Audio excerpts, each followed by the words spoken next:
What's going on, everybody, and welcome on into episode 235 of the Garage Beers podcast, brought to you proudly here on the OBR streaming network. The Orange and Brown Report, your home for all the best Cleveland Browns coverage in all of Cleveland. Plus, hanging out with us on a Tuesday night at 9 o'clock, drinking some beers, talking about all of our favorite sports teams, whether it's football, whether it's the Browns, whether it is the Cavaliers, the Blue Jackets, the Guardians. We're going to get into all of it and then some. So we got a great episode planned for you, as I think we're playing with your emotions tonight. I think that's what's going to happen tonight on tonight's episode. I think we're gonna ride the emotional roller coaster through all of our sports teams because there's a lot of good and there's a lot of bad, and we're going to dive into all of it tonight. Get over to the OBR.com and subscribe. Make sure you're following. If you're watching us, you just saw us maybe on Twitter or something, you're like, oh, just click this link and see what happens. Make sure you follow on YouTube and Twitch. Make sure you like the video. That helps us out. And make sure you follow The Garage Beers on all the socials as well. With you as always, I'm your host, Michael Keefe. Find me online at Garage Beers Mike. And joining me in the garage tonight, both the guys were back in full force. First over on the east side of Cleveland. Find them online at Garage Beers Chad. It's Chad Meyer. What's up, Chad? This Jackets team, boys. There is a vibe. There is a vibe around this Jackets team, and it's good right now. It's a lot of fun to watch this game. I'm watching them literally dominate the Toronto Maple Leafs right now. And this is playoffs. This is usually when the Maple Leafs are good. It's usually when the Maple Leafs are good. And and in years past, the Jackets have jumped out to a 3-0 lead. This was after the first period. And typically that means, everybody's waiting for the other shoe to drop, right? Well, the Jackets are showing no signs of that other shoe dropping right now, and it's a lot of fun to watch. Hey, boys, we'll get to that in a minute. I wanted to ask you a question. If you could transport one offense in the NFL right now to the Browns, like if we could just teleport, boop, boop, boop, put the type of offense that you want the Browns to have, like in Cleveland right now, who would it be? Just pick an offense from any other team. Who would you want? Well, I'll start. Seahawks, Rams, 49ers, Cardinals, Raiders, Chargers, Chiefs, who am I forgetting? Oh, Broncos, sure. I guess I should rephrase the question. Shut up, Chad, I'm listing them all. Jaguars, Colts, Texans, Titans, Saints, Buccaneers, Panthers, right. Falcons. Let's see. Who else is there? Oh, Ravens, obviously. Fair enough. Eagles, Steelers, Bears, Vikings, Lions. Who else? Oh, Packers, easy. Cowboys for sure. 5-0. Giants, Commanders. Let's do. Who am I missing? Who's not listed? Oh, the Eagles. No, point taken, asshole. I forgot the Jets, the Patriots, Bills, the Dolphins. Did I say the Giants? I don't think I said the Giants. Oh, for sure, yeah. The Giants. The Montreal Alouettes. That's not in the NFL. The Blue Bombers. Right. Sure. I watched Rocky River High School get shut out last week. I would take their offense. Is there anything else? Is there anyone? Who am I missing? No one. No, my point being, what I was going to bring up is I love the Lions offense, and I would want the Lions offense in a heartbeat. You're still muted, yeah. That is my perfect, ideal offense that I want the Browns to be eventually, whenever that happens, whether it's my lifetime or the next. That's probably not your lifetime, Chad. That's going to be in my will. Because I watched that Lions game last week and I said, Jesus, this offense is perfect. It's a perfect offense. But yeah, anyway, how are you? Joe? Who's your offense that you love to watch the most? I would say Lions. They're fun. Hell yeah! Just the creativity. They can beat you. They can beat you in the physical up front. They can bully you, or they can air it out. Everybody on that offense, the creativity is just it's so. I love that offense so much. Yeah. This may surprise you, but the Blue Jackets just scored another goal, 5-0. I know. I just said it. Well, I said it while you were in the middle of naming every NFL team and CFL team. I got nothing, man. I don't know. I love the Lions offense. I think it shows you. We'll see what they can do in the playoffs, but I think it shows you look at how good they make Jared Goff. And listen, and he's good himself. I don't mean it like that. Jared Goff is good. Yeah, no, I don't mean it like that, but like Jared Goff this season is like an elite level. Yeah. He's kind of elite level. I'm going to say an unpopular answer, and it's certainly going to be unpopular this week, but I'll take the Ravens offense in a minute because Sure. I love the bully. I love the bully ball nature of the Ravens offense. Yeah. But you know what we're going to do, and I love Lamar Jackson. Unbelievable. He's an MVP and he's having a better year this year. But the last time Jared Goff had a year like this, they went to the Super Bowl. The team he was on went to the Super Bowl. So here we are. But here we are. Hey, at least Jameis is starting, so we might look like a real offense on Sunday. Do you want me to name all of the college football teams real quick? Nope. Because that's better than pretty far down that list. You know what? Hey, you know what? Do that and then just wrap up the show because it'll take you an hour and a half. That's right. So you heard his voice. Also joining us down in Nashville, Tennessee. Find him online at Garage Beers Joe. It's Joey Whalen. What's up, Joe? Boys, dude, fresh off a trip to the ALCS, man. Personally, yeah, I had some hangs with Joe this week. We'll get into that. It was a good time, man. Good hangs. Yeah, literally last minute trip. Drove up on Friday. Went to Game 4, which was absolutely electric and a blast. Great memory. Didn't win. That's okay. Saturday, great time with the fam. Sunday, back to Nashville. In and out. It's a good time. All right. Yeah, we're going to talk about that. We're going to talk about that because the theme of our episode tonight, I'm calling it the Sandwich of Love episode. It's going to be the Sandwich of Love because I think we got a lot of really positive things to talk about. And then in the middle of those positive things, we're going to just sandwich the negative right in between there. So it's the shit sandwich. And we know. No sandwich. We like bread. I like to talk more about the bread than the filling. Yeah, is this just like I don't know, like a cottage cheese sandwich, but on great bread. Just on great bread. Good sandwich is a bread. So just a beautiful brioche bun, and then just cottage cheese or blue cheese. I don't know what else would be gross, and just sardines. Yeah, all of it. Sardines. So we're gonna the middle of the sandwich is going to be the Browns. We'll get to them in a little bit, but I will tell you my intention here, guys, is let's just kind of let loose no bullshit conversation on the Cleveland Browns because holy shit, there's so much to get into. Yeah. Towards the end of the show, listen, we got the Cavaliers starting tomorrow. The Cleveland Cavaliers play a real basketball game. Game 1 of the regular season in Toronto tomorrow. We're going to talk about that. Plus, we'll talk about the Blue Jackets. That'll be the back end of it. But we're going to start the Sandwich of Love with a team that deserves all the love, even though the season didn't end the way that they wanted it to. And we're gonna give our final thoughts on the Garage Beers podcast to the Cleveland Guardians. But we can't do any of this. You can't have a good sandwich. You can't have a good cottage cheese sandwich, Joe, if you don't have a good beverage in front of you. And so we're gonna start with our Garage Beers of the week, where we're going to just talk about what we're drinking tonight. You guys are already doing great in the comments. So tell us what you're drinking. We'll get it up on the screen. But Joe, you still on waters? We can just kind of 2 weeks left. 2 weeks left. Got my water in the meantime. 2 weeks left. Coming off. It's great. Coming off some medical issues. Joe drinking the water. Drinking the water. And we're taking that. That's acceptable. It's acceptable. Great water. Yeah. You could have lied though. That's a huge metal cup. You could have been like, man, this is just a jug full of whiskey. Just straight vodka. Yeah. Wow, Joe's gonna be wasted.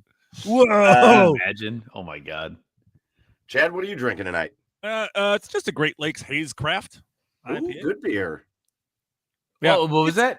Hey, Haze Craft. Yeah, Chad's getting into it a little bit. Yeah. Okay. I don't know. It's meh. It's mid, as the kids say. Mid nowadays. Yeah. You got a twinkle in your eye. Mid is an older term than that. Was it? Oh, I remember hearing mid like when I was young. So this isn't fire. This is more like a lighter, like a small flame. It's not fire. It's not all the way fire. All right. It's not Skibbity Toilet. Is my yeah. Yes. I don't know what any of this shit means. I'm not either, but I'm going for it. I do not get turned over this beer. Okay, that's not. Do you know Ohio's one of them now too? What? Ohio? What about it? It's one of the words. What? Oh, yeah. I don't. Yeah. I don't know what it means though. The hell? It means. I don't know. Again, still shout out to Riz. Great one. Boom. All right. So we're going to make it a Great Lakes episode. Boys, I stopped at the beer store. Because oh, there you go. Got the Great Lakes shirt out. I stopped at the beer store because I was like, I'm running a little low on the pumpkin variety beers, and we haven't hit Halloween yet. We're still in pumpkin, and really you could do it all the way up to Thanksgiving. I was running low on pumpkin beers. I didn't have a unique one in the fridge, and I don't like to repeat beers week in and week out. So I walked into the store and it was like a goddamned angel dropped down from the ceiling. And right in the middle of the store, it was like an angels in the outfield type situation. Did you give him one of these? It was glowing in front of me. Danny Glover was there. I don't know why. That's crazy. Tony Danza was pitching. Danny Glover shops at your beer store? Unbelievable. Wow. I had no idea. And like a light from above, I just got walloped in the face with something. And I said, well, you don't walk by it. You don't walk by it and not grab it. Ladies and gentlemen, for the first time. Oh, okay. For the first time this season. All right. Great Lakes Christmas Ale. The freshest of the fresh batches. They just released it. Where'd you get it? Everywhere now. They've released it. It's out. Oh. So you just missed it, my man. On Saturday. You missed it, my man. Great Lakes Christmas Ale is out and available. And I'm going to tell you, I haven't tried it yet this year, but it's delightful. Yada. on an unseasonably warm late October day, it's delightful. Just a really good beer. And Christmas Ale, it hits every year. I hate the conversation of like, it's a good batch this year or whatever. No, it's all good, and it is delicious. Wasn't that a Joey thing? Isn't that what he said? It's a good batch. Yeah, bad batches. I don't know who people. There always have bad batches of beer. No, this tastes the same every year. I don't know what you guys are talking about. Ohio. It's definitely not Ohio. I don't know what that means. Ohio means something or someone weird, cringy, or dumb. Oh, what the fuck? What the fuck, kids? Yeah, shut the hell up, kids. Yeah. Jesus. Say that shit around me, and I'm turning into Billy Madison. We're gonna have a dodgeball game. Yeah. You're all going down. Show you now. You're all in big trouble. Big trouble. Call me Ohio. Be like our buddy Gregory H in the comments. Just drinking a Keystone tonight. Nothing wrong with that. Got to finish an Oak Floor tomorrow. Not jealous of that. But I don't think you can finish an Oak Floor tomorrow without a couple of Keystones flowing through your body. So shout out to you for drinking a Keystone. Let me see. Did I miss any other? I don't see any other beers yet. But if you're having a beer, jump in. Let us know what you're drinking. We'll flash it up on the screen. But those are our Garage Beers of the week. And now let's get in to episode 235 of the Garage Beers podcast. And again, we're going to start on a positive note. And again, I know we're on the OBR. I know on the OBR we love to talk Browns. And we're going to get to the Browns. But here on Garage Beers, we talk about everything. And we're going to start with a positive. And we're going to start with this team that approximately 7 months ago now, we were previewing the season.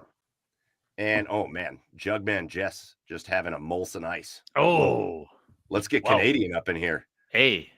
Let's bring it up from Canada. That's amazing. Is there a pickup line on the bottle? Remember there used to be like pickup lines on those bottles? Oh, yeah, Molson Ice. Get out of here. Yeah. Let's talk about this team that 7 months ago we were doing season preview shows with guys like Jim Rosenhaus and Steve Phillips. And we were talking about, God, how's this team going to, how are they going to compete? How are they going to score runs? Where are they going to find offense? You know, the pitching will be good, but where are they going to find offense? And we're going to talk about this team that started the season pretty good. They had a pretty good start to the season, nothing too crazy. And then a couple weeks into the season, they kind of took off a little bit and they started building a lead. And we're going to talk about this team that had these all-stars come out of nowhere to represent them after a really good first half of the year. We're going to talk about a team that basically held the entire division lead in the American League Central from beginning to the end of the year, outside of one day where they got tied late in the season and then they stomped the Kansas City Royals into oblivion.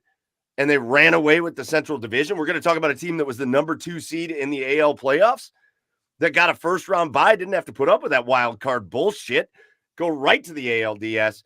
We're going to talk about a team that needed a victory over the Cy Young, the runaway Cy Young winner in the American League in a Game 5 situation in the ALDS to move to the ALCS, and they got it. We're going to talk about a team that surpassed every expectation, that played exactly the way you want them to play, that kept the crowds at Progressive Field big all season and excited all season. Guys, I don't think it gets much better outside of winning 7 more games. I don't think it gets much better than what we saw from the Cleveland Guardians this year. And we're going to talk about it. We're going to talk about these Cleveland Guardians, boys. Unbelievable. Yeah. Unbelievable season. I mean, you really didn't know what to expect going into it. But yeah, like you said, Mike, right out of the gate, these guys were firing on all cylinders. An incredible first half of the season. A little shaky in the second half. But you go through the Shane Bieber issue and the injury, and you spent a lot of the season trying to find a good starting rotation, but you have the bullpen that's been consistent all year, locking down games. You have an offense that was consistent for the first time since, I don't know, consistent 2007, 2001. I don't know. It's been a long time since we've had a consistent offense that's not streaky throughout the year. This team did everything you could ever hope that they'd want to. It's unfortunate they lost in the LCS, but it's a good Yankees team. It's a really good Yankees team. They deserve to go to the World Series. It's sadly one of the most likable Yankees teams with their personnel. Like Mike, you and I were talking about this. Like, you can't hate Aaron Judge. Like, he's just like, it's a good dude. Good dude, great player, phenomenal talent. I want to hate him. I want to hate him. I want to hate him. I've hated a lot of Yankees. I don't hate Aaron Judge. I know. I agree. I'd punch him in the face. I'd still would. Yeah. You wouldn't. But super punchable face. Might be a great guy. Super punchable face. I think there's a lot of great takeaways from the season. One, obviously, the team is very successful. They have a lot of pieces to win, and two, like, if you look at the pieces that maybe we didn't think could be part of this bigger picture of this team or building blocks for this team, you have Cade Smith coming out of nowhere, being just, a closer on 28 other teams in this league. You have Brian Rocchio, who I hated up until probably September 28th. Really find his own at the end of the season and was a really great contributor throughout the playoffs. Lane Thomas, what an incredible pickup Lane Thomas was. And it looked so bad at first. Yeah, it looked horrible at first. But he just day in and day out was really great for this team. Huge contributor in the playoffs. Sean Kenzie Noel, you have a big bat coming out of the minor leagues this year. That's your home run guy. That's a guy. He's not going to hit for average. He's going to hit home runs. He's got a great arm in right field. Like, there's a lot of pieces of this team that really came out of their shells this year. It's really great to see. It's just funny every year, because every year we have the same conversation about this baseball team. We always seem to have it, right? Are they going to develop? Because we'll get to the offseason, I know, in a minute, but it's the same story every offseason. They don't make many moves, and you just have to rely on the development of the guys that they have. And it's the biggest question going into this season. That's it. Right? Where is the offense going to come from? Are they going to be able to hit? Where are they going to find some power? Where are they going to find some home runs outside of Jose and Josh? The pitching is going to be fine. Little did we know Shane Bieber was going to get hurt. That's his second start. He was going to be out. We know that was going to be the team's downfall. Yeah, it was going to be the team's downfall. And they just, I don't even want to say overachieved this year, because it just they just all played well. It looked like they all took a step up. It looked Stephen Kwan had a nice bounce back year. Andres Jimenez, he went through his ups and downs, but he had a nice bounce back year as well. Josh Naylor, we knew he was good coming into this year. I think he leveled up into stardom. Maybe not a superstar by any means, but he leveled up to be a premier player in this game, a premier hitter in this game. Jose was always Jose, right? But I think the biggest thing this year that made the difference, a huge difference, is they finally didn't stick to their laurels and they played the kids. And the kids, the guys stepped up this year. Whether it was, like we said, John Kenzie Noel, or Tyler Freeman came up with big hits during the season. Schneemann. Yes. Yeah, Schneemann. as well. It just all kinds of people. Jonathan Rodriguez even got a couple of hits. Kyle Manzardo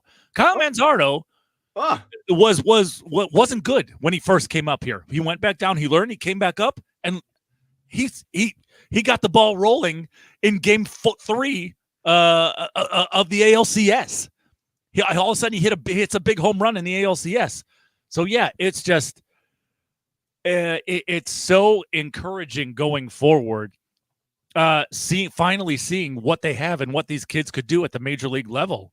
All right. I mean, if you're looking at Manzardo and Jhonkensy Noel, those guys could very well be your next, be your next Josh Naylor, and be your next Jose Urban. They could become, if Jhonkensy Noel and Kyle Manzardo can become, I'm not saying they're going to be Juan Soto and Aaron Judge, but if they can become the guys that can give you 30 home runs and 100 RBIs year in and year out, especially with the control you have on them now, at this team going forward should be very exciting.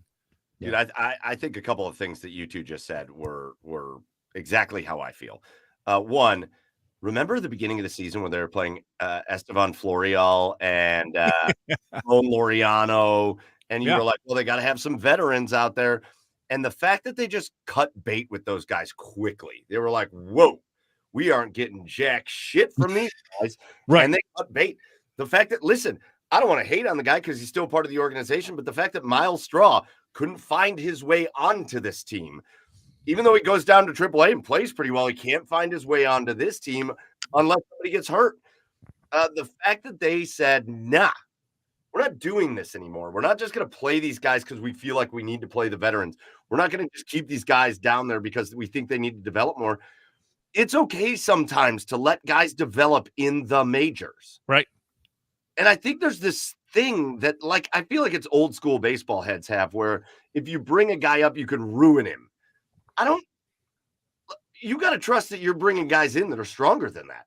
Get these dudes up here and look at Kyle Manzardo. He wasn't perfect example. Perfect example. He wasn't ready.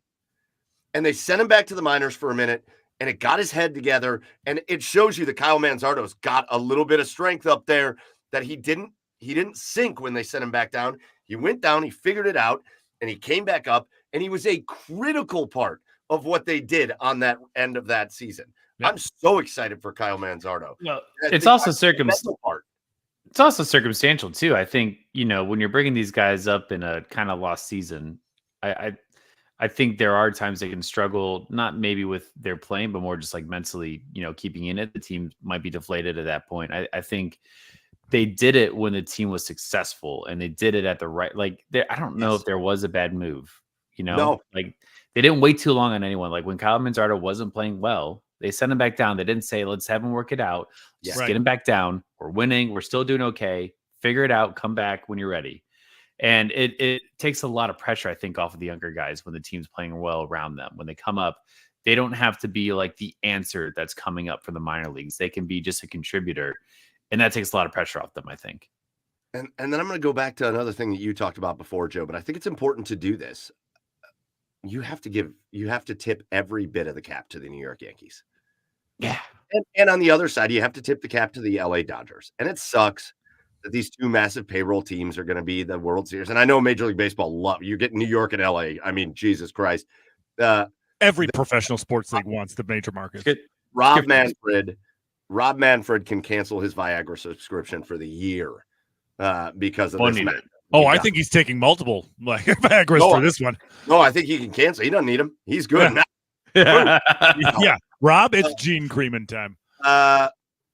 But you got to give credit because we've seen year in and year out. We do this. We in Cleveland rightfully complain about the fact that it's not a very even playing field. Sure. But you see every year, you see these big market teams go in and look at what happened last year.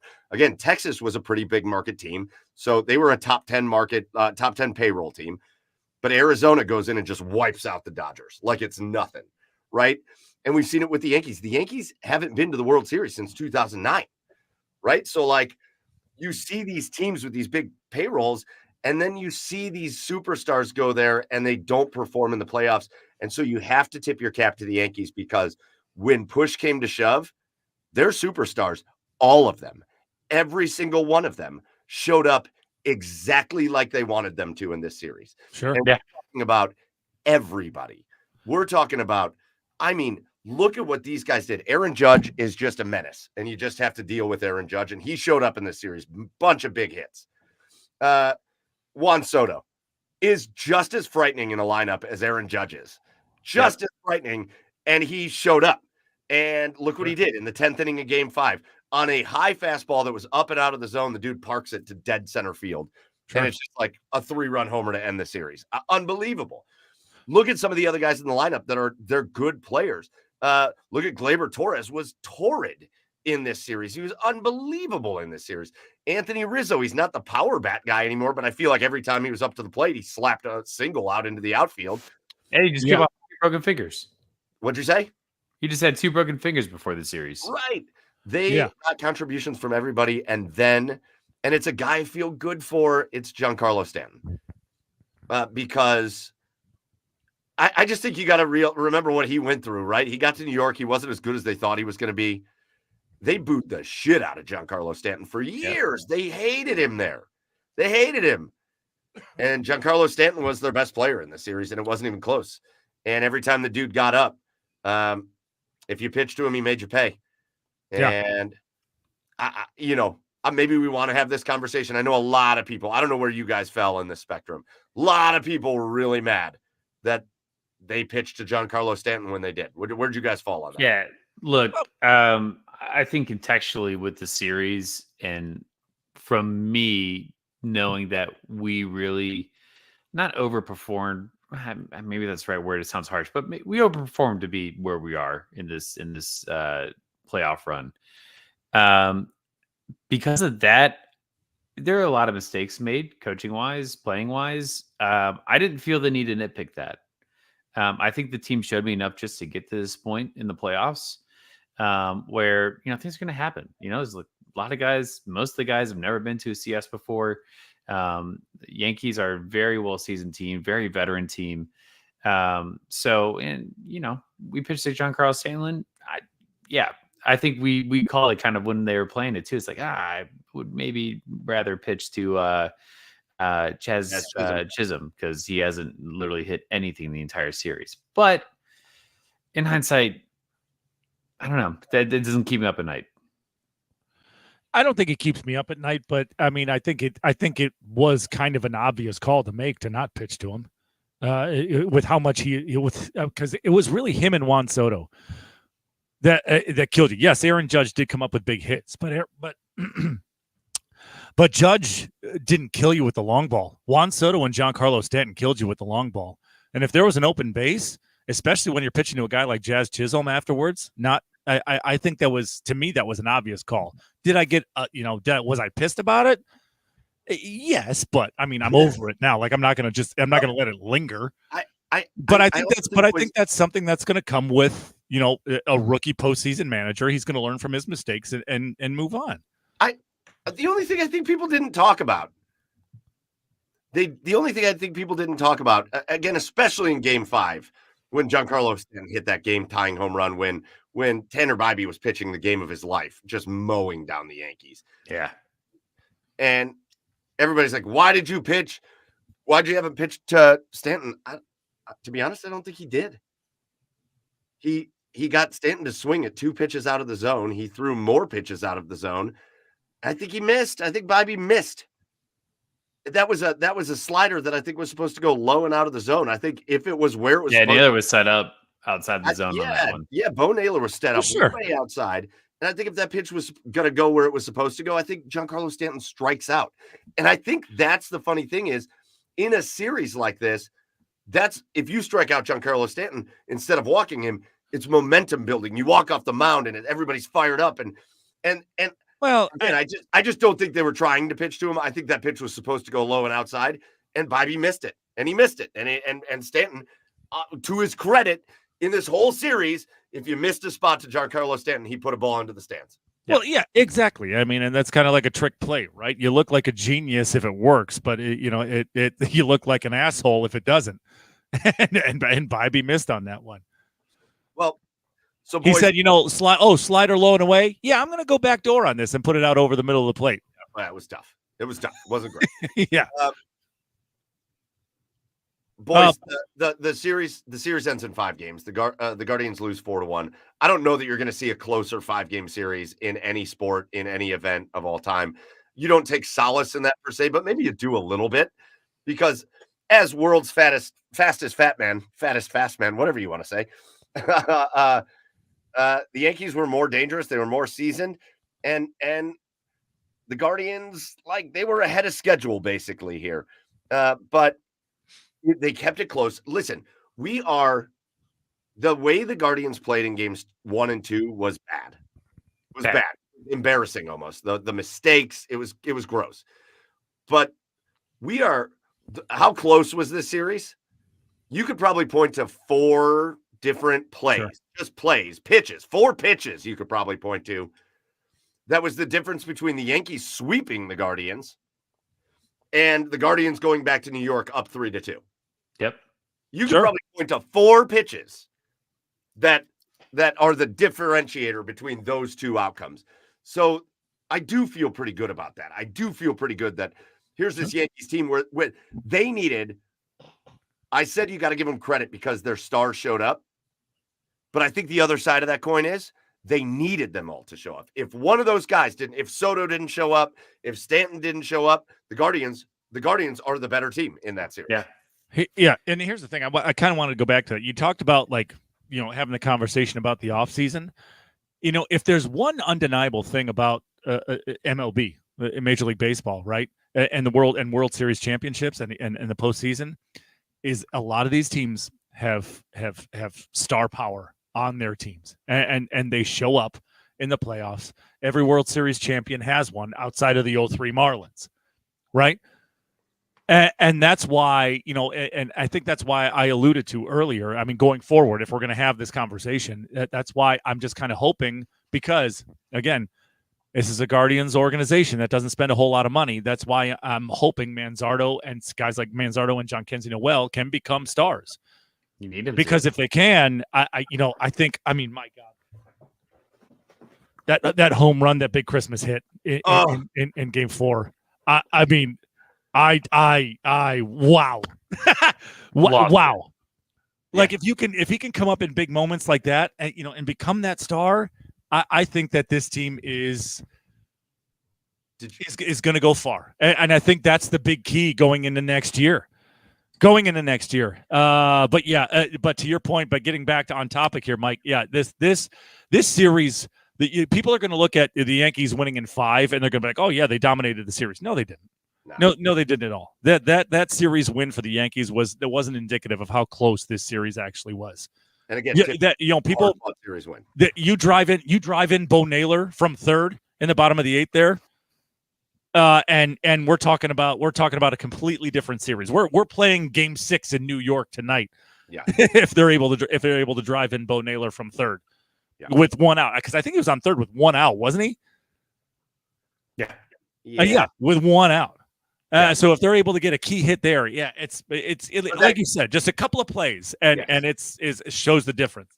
Well, and listen, I don't want to slam anybody. Did you guys see the story that came out? And I don't remember who put it out, but you can look it up online. It's fair to say, it's fair to talk fairly. It's fair to talk about what actually happened. And the Guardian stars didn't show up in this series. Stephen Kwan was really good.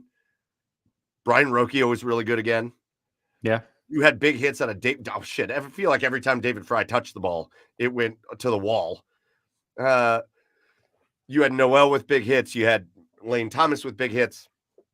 Jose really struggled all series long, and Josh Naylor was non-existent almost. I mean, he played good.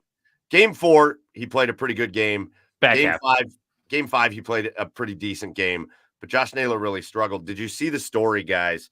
And somebody said they boarded a flight and all the Naylor brothers were on the flight. And somebody went up to Josh, and Josh was sitting with his fiance, and they were like, hey, man, congrats on an awesome season, and thank you for the memories, right? Like, just something that I think we would all say to the dude right now. And the fiance looked up and Josh looked up and was like, oh, wow. And the fiance goes, yeah, he hasn't heard a lot of that. Oh. I know we had a tough, especially a tough ALCS, but come on now. Dude hit 31 homers and 100 plus RBIs this season, right? Like, you aren't where you're at without Josh Naylor. Yeah, I completely agree. It's tough because, everyone's going to remember kind of just recency bias, what happened last with the team. Yeah. You can say the same for Class A. You can say the same for Jose Oh my Ramirez. God, I know. I mean, and it's just tragic because those guys have been lights out all year, and they had a couple games. Yeah. And they've had a bad couple games throughout the season, minus Class A. But like, they've had a bad couple games throughout the season. It just, No big wasn't deal. as impactful of a time. Yeah. But So- yeah, go on. I was going to say, so let's move in because I want to get to the middle part of our sandwich here. Let's go into this offseason. We're already starting to get some questions in the comments. Albert in the comments says, do you think they bring back Matthew Boyd? And I think let's expand that question a little bit. Let's expand that question a little bit to the starting pitching, because I do think this offseason, the starting pitching is the number one thing we have to talk about. Yeah. Yes. Now, I will say one positive. It's a real negative about what happened this season, but I do think one positive about what's going to come out of everything is I'd be shocked to see Shane Bieber anywhere but Cleveland next year. Right. I probably signs a short, like a 1-year deal. Maybe they can get him for 2, but I think Shane Bieber is back in Cleveland. I don't think he's going to go sign a contract anywhere else at this point. But then you talk about some of these other guys. Do you think they bring back Matthew Boyd? I would hope so. Yeah. I'd hope Yeah. so too. I would hope so. I think Matthew Boyd, I mean, when you listen to the way Matthew Boyd talked about how things have gone and how much he liked pitching here and all that, do I think they've got an inside track? Do I think Matthew Boyd really wants to come back? Yeah. Yes, I do. Yes. I think Matthew Boyd earned himself a contract one way or the other with the way he pitched. Yeah. 1,000%. I think Matthew Boyd comes back. I think Shane Bieber's back. I think Matthew Boyd's back. I think you got Bibee. And then there's questions because Gavin Williams didn't really show you anything this year. I don't think they bring back Alex Cobb. I don't think there's any real point in doing that. It depends on what he's asking for. I mean, I'd take a flyer on it. Yeah, as your 5th guy, maybe. Yeah, I mean, he's battling injuries. He had a really unfortunate return from his he had Tommy John, right? Or yes. I can't remember if him or Boyd had Tommy John. No, but whatever. Yeah, the fingernail, the blister. I mean, like, those are detrimental to a pitcher. I mean, blisters, I feel like those are one of the longest recoveries for pitchers that, like, they come back from in this season. The blisters are the worst because, like, even when you come back and it's healed, like, they're still not feeling the ball right. And then, he led to the back spasms. He's probably overexerting. So I would love to just take a flyer on him for next year. I don't think there's a huge risk there. Unless it just depends. So here's where we're at, guys. And listen, Sean's asking about Tristan McKenzie. If he gets his stuff together, do you think he comes back? If he gets his stuff together, I think so. That's a big if. I think that if in that sentence is doing a lot of heavy lifting. It's doing a lot of heavy lifting there. I don't know that I see Tristan McKenzie ever turning into what it looked like he might turn into. Here's the deal. I know we expect the Guardians, rightly so. I know we expect the Guardians to do not much in the way of spending this offseason. But I think it's going to depend. They made a lot more money this year than they've made in years past. And so I think the question becomes, do we see the Guardians of 2016 going into 2017? Or do we see the Guardians of 2021 going into 2022? Because here's the difference. The Guardians of 2016 going into 2017 added Edwin Encarnacion and added pitching depth. And they added payroll to the roster because they were one game away from winning a World Series, and they thought, all right, let's go for it. The Guardians of 2021 was a bunch of young dudes that made it out of the wild card round and got beat by the Yankees. And the thought process with them was, hey, it was a bunch of young dudes. Let's let them develop. Well, here's the issue that I have. And I think it's the thing we don't talk about a lot. There was a lot of young dudes on that team that were critical parts of that team that made a little run in 2021 that are not in Cleveland anymore. Right. Oscar Gonzalez, SpongeBob, man. I thought SpongeBob was going to be here for 10 years. Yeah. Gone. Will Right. Benson, gone. Like, there were a lot of dudes on that team that are no longer on this team. And so I'm not expecting the Cleveland Guardians to go out and be the big money spender this offseason. Nobody ever should. I would love to see them be a little bit more 2016, 2017, where they say, hey, listen, we're going to bump up from the 27th or 26th ranked payroll in baseball, and maybe not even that, to the 20th or the 19th ranked payroll, because we got a real chance here. I would love to see that. I don't know that I'm hopeful for it, but they've done it before. That there is a precedent. Shit in one hand, wish in the other, see which one fills up first. All right, no, I hate this conversation, but like, we have a window here with some really key guys on this team. Like, you have a window with Clase right now. You have a window with Ramirez. You have a window with Naylor. And, you know, granted, those windows are open for a couple years now.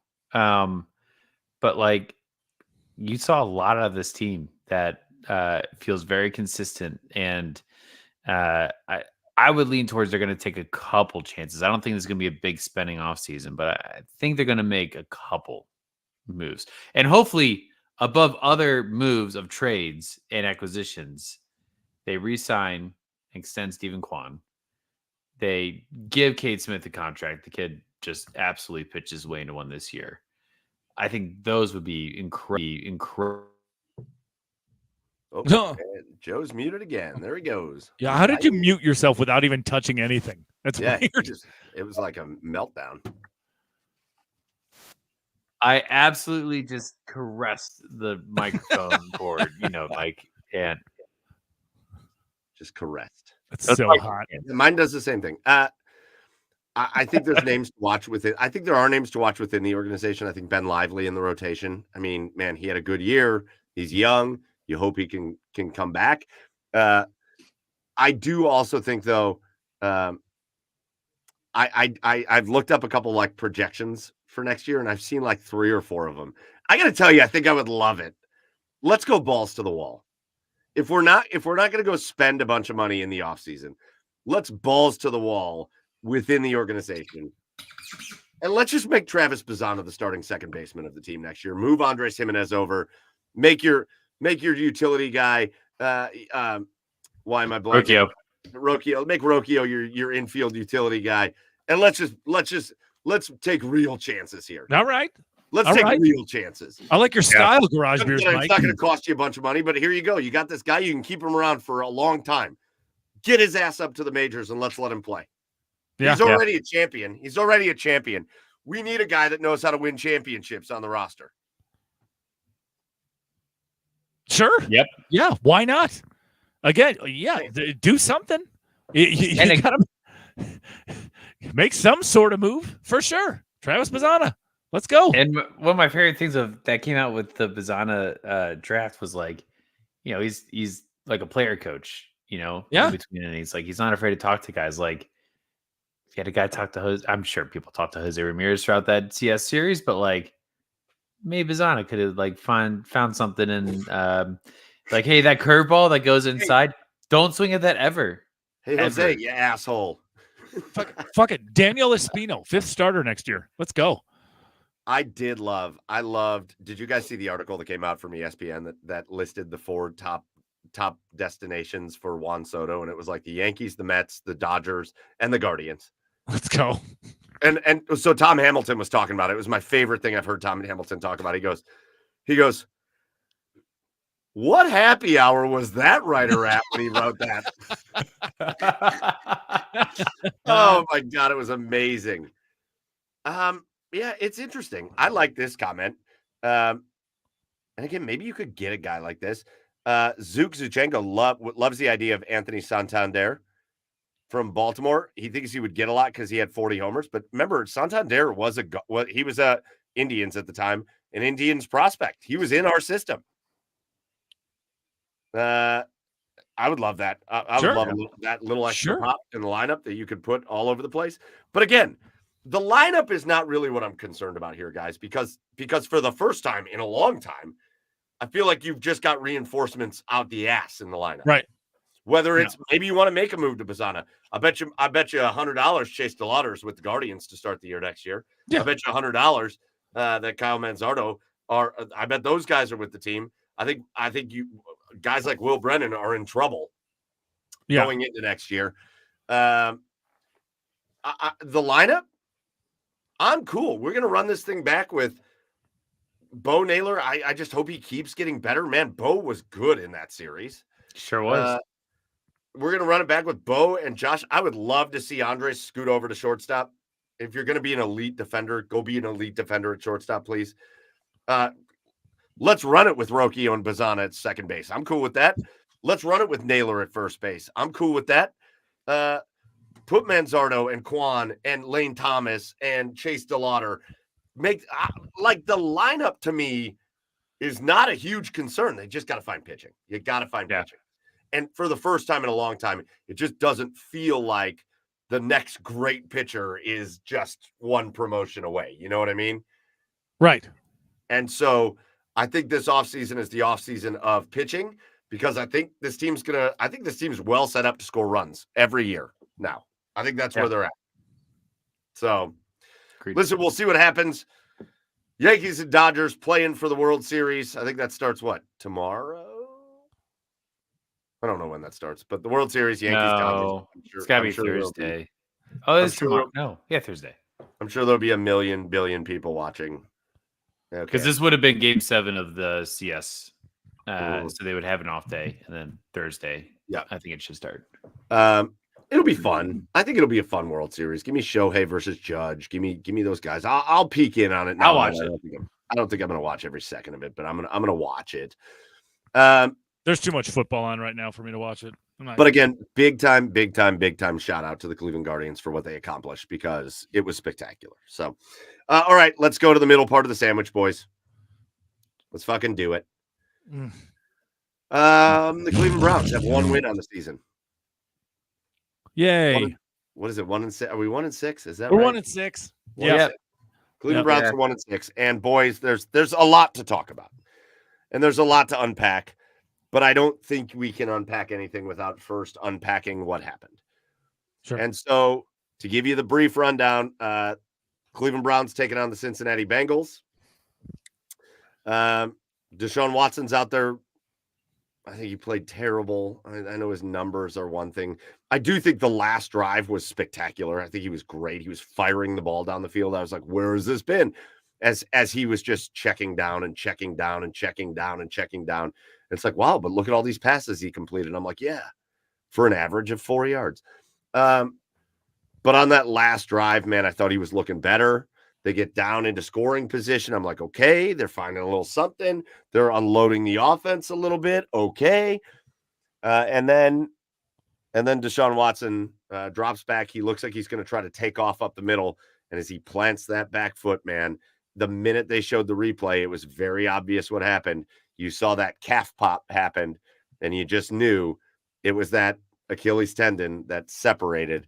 And so Deshaun Watson ruptured his Achilles tendon. He's out for the rest of the season. We'll see how long he is out for.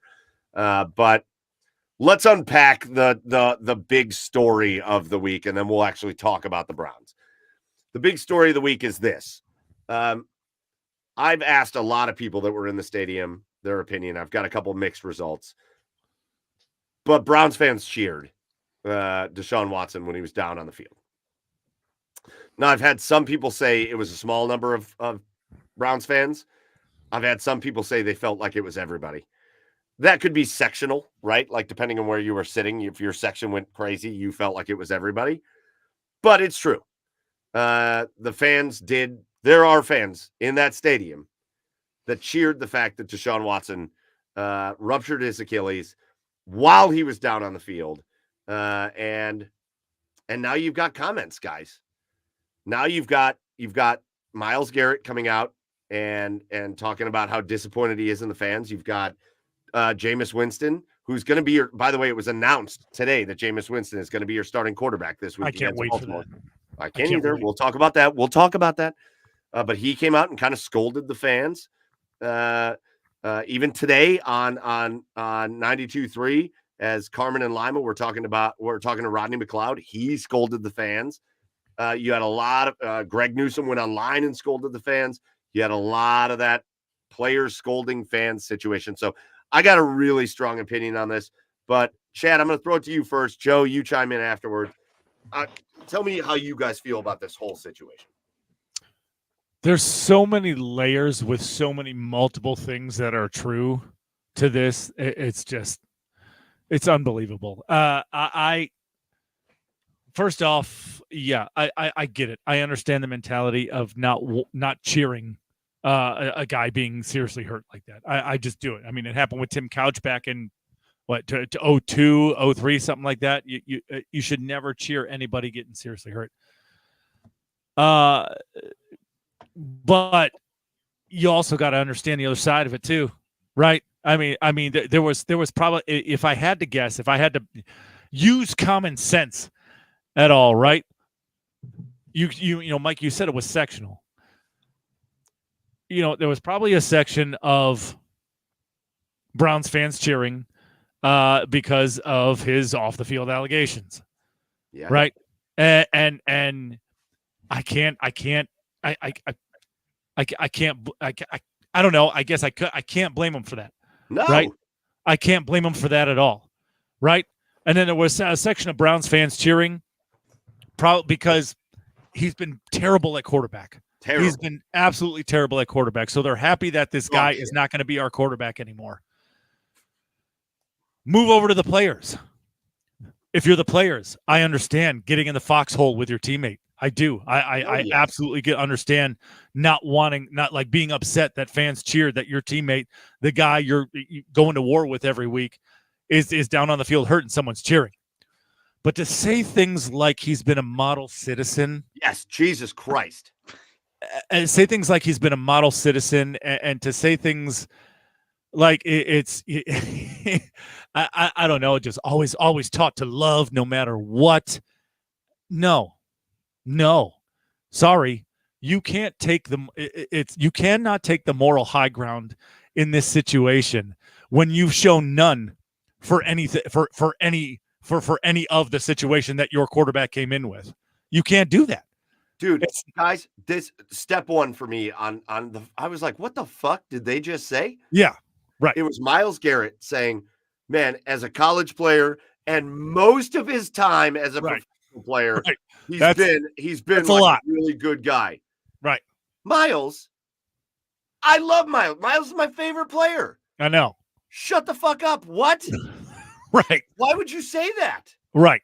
If Myles Garrett would have just come out and said, man, this is my teammate, and this is a guy I'm in the foxhole with, and I really don't think the fans should be cheering if a player's down on the field. And then leave it at that. Great statement. Leave it at that. And I'd agree with him. But what? He said for most of his pro career. Yeah, well, you know what, Myles? You know what the other most of the pro career was? Right. You know what the not most was? You know what that part that isn't most was? Dozens of sexual allegations. Right. And I've said it 100 times on this podcast. I wasn't in those rooms.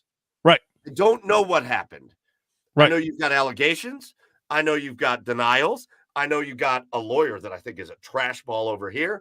Right. But I also am not going to invalidate the words of these people, these women that are coming out, because there's no way all those things are false. The dude is settled 100 times. Exactly. Yeah. You're settling after settling after settling. There's that shit to get out. Common sense would tell you, and it's just the law of averages. There's way too much smoke there for there not to be any fire. Hey, listen, guys. Let's say there's 24 sexual assault allegations. And let's say of the 24, 23 of them are people just chasing money. Guess what? The one is too much. Way too much. One is too much. The one makes him a monster. Right. The one makes him a piece of shit. Right. So to sit there when you're Myles Garrett and say, Most of his pro career, he's been a model citizen. No. No. Nope. And then Jameis Winston backtracks on that. And Jameis Winston goes, man, for everything this man has been through over the last 3 years, shut the fuck up. Right. What and he's had are the you world talking against about? him. He's had the world against him. He's had the world against him. As he should have. Yeah. He hasn't had enough people against him. It's all self-inflicted. It's all self-inflicted, He dude. hasn't had enough people against him. Yeah. God dang it. There's a lot of us that said, I think all of us are in this boat on this podcast. There's a lot of us that said, man, I don't really like this. I don't really like what they're doing here. I was cool. I was fine with them getting rid of Baker because I don't think Baker turns into this version of Baker with Cleveland. We've talked about that over and over. But I was like, ooh, I feel a little gross about Deshaun. I feel a little gross about this, but we were like, you know what? It's my team. I'm gonna root for my team. It is what it is. That's it. I'm gonna root for my team. And I don't like Deshaun Watson, but I didn't like Albert Bell either. And I didn't like, I got some other stories about some other players that I'm not gonna go into. But there's some guys I didn't like. But I root for my team. And then and for you guys to come out as the players, again, if Jameis Winston would have come out and said, we lay this out here for you. We're trying to win for you. Deshaun, listen, I don't think you can say Deshaun wasn't out there giving it his all. He was. No. Yeah. I don't think he's all very good. The effort. He just sucked. He was giving it his all. Yeah. Why are we doing this? Don't listen to say, hey, can we not boo? Fine. But man, the extra shit that they put into this, Jameis Winston acting emotional because of all the stuff that Deshaun's had to go through the last 3 years and the world's against him. Dude, put the world against him. Yeah, and people talking about, Jameis Winston's words, so powerful words. What? Sure, everybody loves Jameis for his pregame speeches, right? Everybody loves Jameis for his he's such a great teammate. What? People all of a sudden forgot that Jameis Winston has had some issues of his own. Not to the level of Deshaun Watson. Well, kind of close. But how are you going to call that a powerful statement coming from a guy that has had his own demons that he's had to deal with? Joey, jump in, man. Jump in. I mean, look, I'm elated he's not our quarterback right now. I think I wanted him to not be our quarterback in almost any way other than being injured. Because, I don't know. I don't feel like the personal injury is yes, this is awesome. That sucks for anyone, regardless if you're a bad person or not, whatever. But yeah, I don't know. I hate it. I hate the reaction on it. I don't really have anything additional to add to it. I wish it didn't happen that way. I wish they benched him and humiliated him that way. Yes, me too. I wish it would have gone down that way. I wish it would have been of his own bad play. But listen, world's fastest fat man says in the comments, and I know you might get annoyed by the conversation, but he says it is possible that there are aspects of Watson that the guys wanted to support and show love for. No doubt. Sure. 100%. We're not saying anything separate than that, dude. We're not saying anything separate. Again, Chad said, you understand these are guys that have bonded with this guy. And he may not be a terrible person in the locker room. He may not be the worst guy to be around. He might be kind of a fun guy to hang out with. And you're going to bond through training camp and through all these other things. Again, when it comes to this conversation of these players jumping out and getting after the fans, again, if the conversation would have been, man, we just watched our quarterback that we've been through training camps with, and we've fought and bled with. We just watched his Achilles pop, and then we listened to you guys cheer, and we didn't like that. If that's where the conversation ended, I'm good with it. I'm cool with it, and I agree with the players. Same here. It didn't, though. It didn't. And they're saying shit about a guy that has been a terrible person. And they're trying to make the fans feel bad. And all that's going to do is rile the fans up more. And all it did was rile me up more because I was like, I feel like I'm living in the goddamn upside down. With you guys talking about Deshaun, and he's a model citizen. He's been good for most of his career. And all the stuff he's had to go through. Fuck that. Don't do that, because here's the thing. No matter what, this dude got shoved down our throats. Right. We didn't ask for this. Nobody asked. None of the fans Right. asked for this. This dude got shoved down our throats, and we had to make the decision. To say, hey, I guess I either have to not cheer for my team that I've cheered for since I was born, or I have to say, I don't really like this guy, but I'm sticking with my team. Yeah. And that doesn't just fall on Deshaun. It falls on the Haslams and Andrew Berry and Paul DePodesta and Kevin Stefanski and everybody else. And what they did that fateful day in March of 2021 that I don't think anybody realized the scope of is they made being a Browns fan uncomfortable. It's been uncomfortable for 3 fucking years to be a Browns fan. Right. It's still uncomfortable.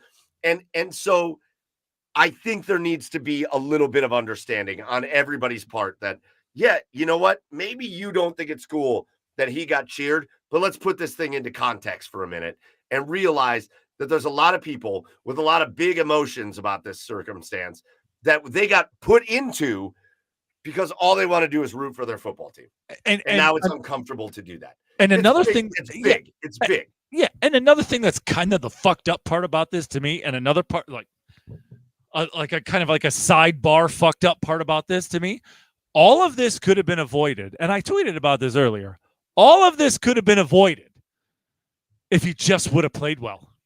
Nobody would have forgot about it, but it just would have been put on the back burner. If he just would have played well, no, nothing. It's kind of like Big Ben, right? All of his allegations against Big Ben. You think Pittsburgh wouldn't have wanted to run Big Ben out of a town if he lost, if he wasn't a good quarterback? No. Deshaun, but this is the risk that the Haslams, Andrew Berry, Paul DePodesta, everybody took when they signed this guy to this big contract. Oh man, we pray that he's this guy from 2020 that he was in Houston, but it went the other way, right? This is the risk you took when you signed it of it going the other way, and now you've pitted the players against the fans and the fans against the players. This is what's happening now, and 3 years of it being uncomfortable. I don't know if this team continues to lose, it's going to get even worse. It's a powder keg. I don't know why people don't realize it. Yeah. It's 3 years. And we've all been through it. And you guys in the comments have been through it. And I see the comments going, and we got some people that really agree and some people that disagree a little bit. But I don't know how you guys don't see it. It's a powder keg that we've all been thrown into. It was only a matter of time before this thing exploded. And you might think it's shallow. And I think it's shallow, but I understand it too. If Deshaun Watson would have been Houston Texans Deshaun Watson, then we would have rooted for him. We would have been happy our team was good, and we would have said, hey, we're moving on. And actually, I think there's another layer to that. If Deshaun Watson would have showed up here and been like working with the women's shelters and going to like the rape crisis centers. Yes, trying to make a name, make amends or show that he cares about the situation. But I also think there's an element being of it. The model citizen that Miles thought he was. I also think there's an element. I got to tell you, every time I see the dude post a picture next to a Lamborghini in Saudi Arabia or next to a Bentley in Vegas, and listen, live your life, do your thing. But I got to tell you, every time I see a dude post a picture, every time I see Deshaun posting that picture, which he does all offseason, it makes me hate him even more because I'm like, man, we're the city that gave you the chance.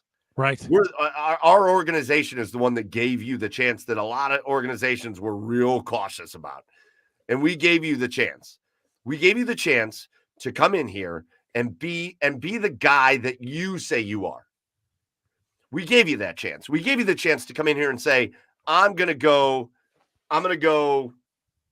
make amends for these things that I've been accused of. And I want to bring awareness to the situation. And I want to really be a part. Does anybody feel like Deshaun Watson is a part of this community? Not at all.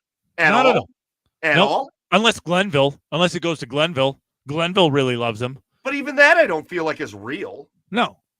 He just shows up, he hands out some shoes, and he leaves. Well, yeah. Well, Glenville gave him a state championship ring, but that's the only part of the community I've seen him be in. Everything about this guy strikes me as he comes to Cleveland, he plays, he can't wait to get the fuck out. He goes on his whatever, he flaunts his contract, he flaunts his money. He does nothing for the city, literally nothing for the city.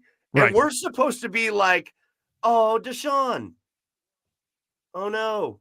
Oh, shoot, Right. Deshaun's hurt. No, I don't feel it. I wouldn't have applauded. If I was in the stadium, I would not have applauded that he was hurt because I don't think it's right to do that. No, I wouldn't have applauded, but I wouldn't have been cheering. I wouldn't have been booing. Like I just kind of would have been just okay. Exactly how you felt when you saw it. Yeah. When I saw the injury, Chad, you know how I felt? Yeah. I was like, okay. Yeah, that's exactly what I thought. When I saw the news, because I traded not watching the Browns live this weekend. Well, lucky you. Oh, Chad texted me, by the way. I want to tell this story. Chad texted me. He goes, or no, you put something out. It was like either on Facebook or on Twitter or whatever. And you were like, I didn't watch the game live, but I'm sitting down to watch it now. I immediately texted him. I said, save You're yourself. like, no, don't do it. Don't game. Don't spend two. And he was like, well, don't I have to watch the game for the podcast? And I was like, fuck no. No. You know exactly what happened in this game. I will say, when you record it and you fast forward, so you can fast forward between every play 30 seconds. And you fast forward through all the commercials. You watch the whole thing in an hour. It's great. Nice. Fuck yeah. All right. Yeah. All right, real quick. Let's get off of Deshaun because in my opinion, I don't think Deshaun Watson's the quarterback of the Cleveland Browns for the rest of time. I don't know that he ever comes back from this. And okay. I hope he doesn't. I hope really so hope too. He doesn't. I hope so too. I'd love to never see him in the Browns again, on the Browns again. But so the Browns lose to the Bengals. And one thing that I think is a little unfairly happening here, because I will say this is the season of what can go wrong, will go wrong for the Browns. So the Browns make this announcement that DTR is going to be the backup and they're going to make Jameis Winston the emergency third quarterback. And people are killing Kevin Stefanski for it. And I'm like, you don't manage because you think something is going to happen. You don't manage because you think your guy is going to get his Achilles ripped off. They said they had some plays that they drew up in this game because they saw something with Cincinnati and they had some plays drawn up for DTR. So I think if Deshaun Watson would have stayed healthy all game, I still think you would have seen DTR every once in a while. Yeah. In the game. And then Deshaun goes out, DTR comes in. He looks really good for one series, man. That series where he ran for like 50 yards in one series, it was like, oh, let's go. And he looked so fast. But then the rest of the game, DTR didn't look very good. And he goes out with an injury, and Jameis Winston comes in, and Jameis looked like you would expect a quarterback to look under Kevin Stefanski's system. He didn't look great, but he looked like you expect a quarterback to look in Kevin Stefanski's system. So they've already made the announcement that Jameis Winston is a starter this week. If DTR is not ready to come back, you're going to have Bailey Zappi as your backup. They signed him today. A guy that what was DTR's injury again? What's that? What was his injury again? It's a ligament injury on his throwing hand. Okay. But they lose to the Bengals. But let's talk about positives real quick. Joe, let's talk about positives. And there's one big positive. Oh, yeah. Nick Chubb scored a touchdown. Nick Chubb, in that game. Man. Nick Chubb scored a touchdown. He looked, I'm not going to say like fantastic. I think he looked really good though, you know? I think given, go on. I was going to say, I think Nick showed you on probably 3 or 4 runs, because in the end, Nick ran for, I think, 2 yards a carry. Yeah. But I don't think that's indicative of how he looked. I think there were 3 or 4 runs, Joe, where Nick showed you what a difference maker he is. Yeah. Because there were a couple runs that they've tried to get, those kind of outside zone read runs that Jerome Ford doesn't read very well and Deontay Foreman doesn't read very well. That Nick Chubb, like, he did that typical He speeds to the outside, he slows down and waits for a blocker, and then he finds a hole and goes. And he had like 3 or 4 of those in that game, and I was like, oh, it's so good to see it back. He ran with a lot of toughness. And you got to remember, like, Nick Chubb is not going to have a Nick Chubb season this year. Injury aside, our offensive line is taking a massive step back from last year and years prior. Beaten up, not playing very well, whatever it is. So he's unlikely he's going to have an explosive season, but he made, I think, the most out of his opportunities. And I look back, like last season when Jerome Ford came in and Nick Chubb went down, he played, I think, decent all year and much better than he looked this year. But like you said, Mike, like Nick Chubb was taking advantage of those holes and gaps and was waiting for them to develop much better than we've seen. It was just a much more mature running style.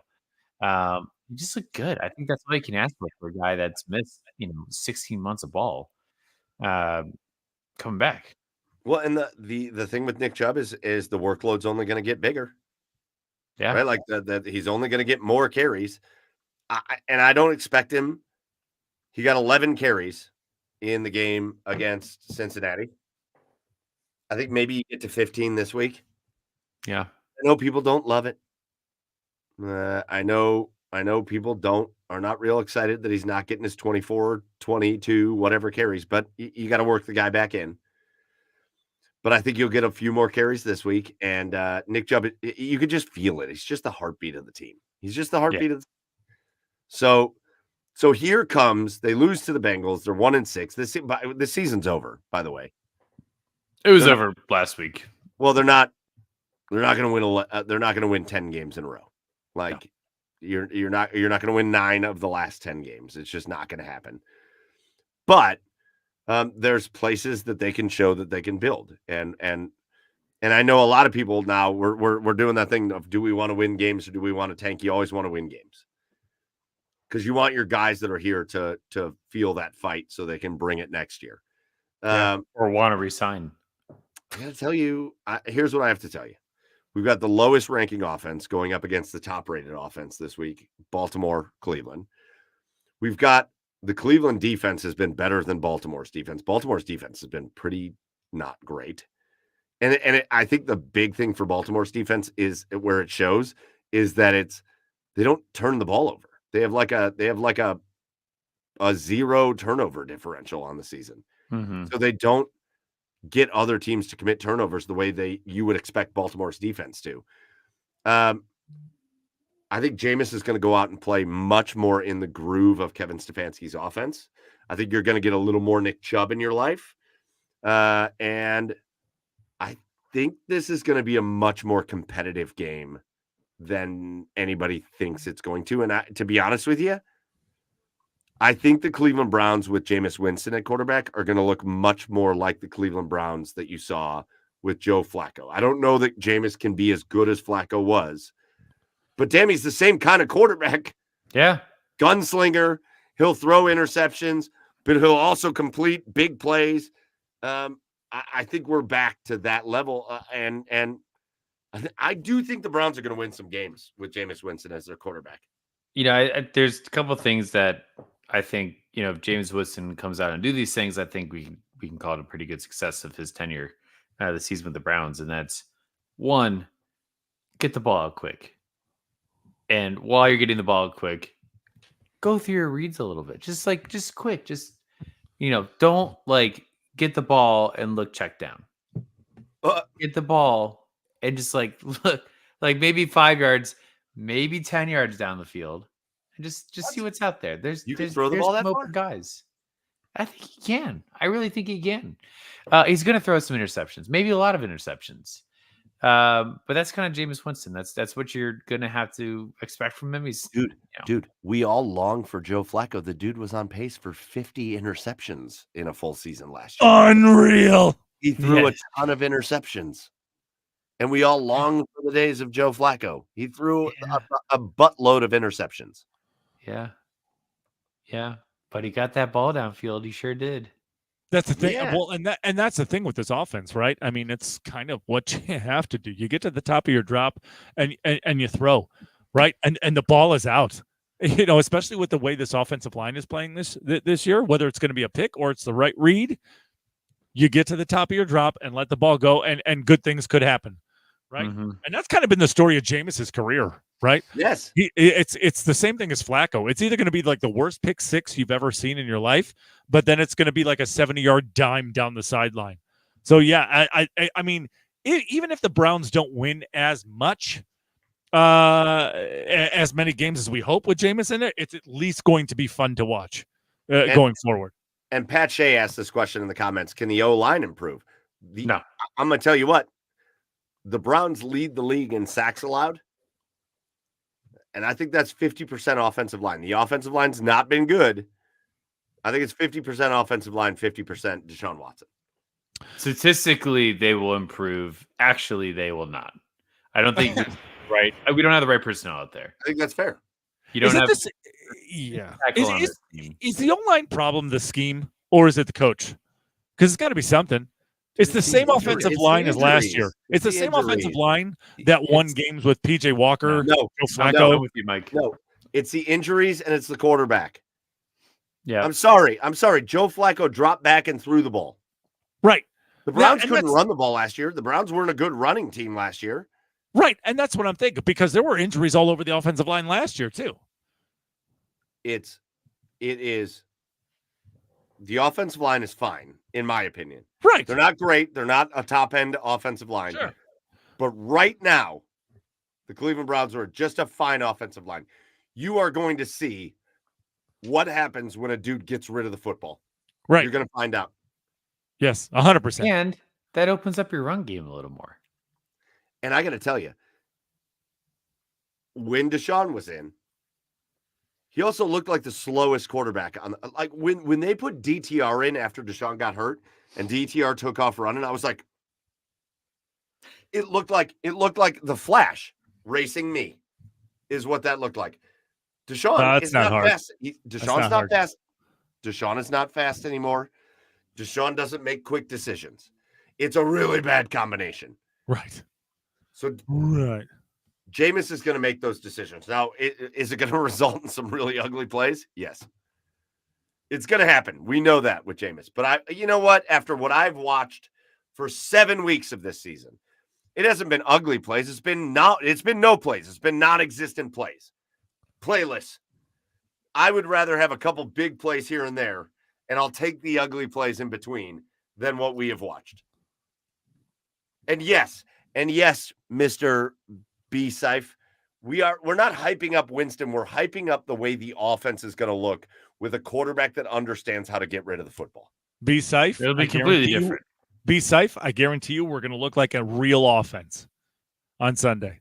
That's all it is. Yeah. That's all it is. I'm not hyping up Winston. I have no expectation. Just like I had no expectations of Joe Flacco last year. Yeah. I have no expectations of Winston this year. By no means am I saying we're going to reel off 10 wins in a row or anything like that. No. But we're at least going to be more fun to watch than, the first 7 games with Winston. That's it. All right, boys, real quick. Browns, Ravens this weekend in Cleveland on Sunday. Browns are 1-6. The Ravens just came off. Well, the Ravens came off what was an ass kicking of the Tampa Bay Buccaneers until the end of that game, where they just inexplicably just let the Buccaneers back into that game. How do we think this one's going to go? Jameis in as a starter. Nick Chubb probably get a little bit more of a carry load.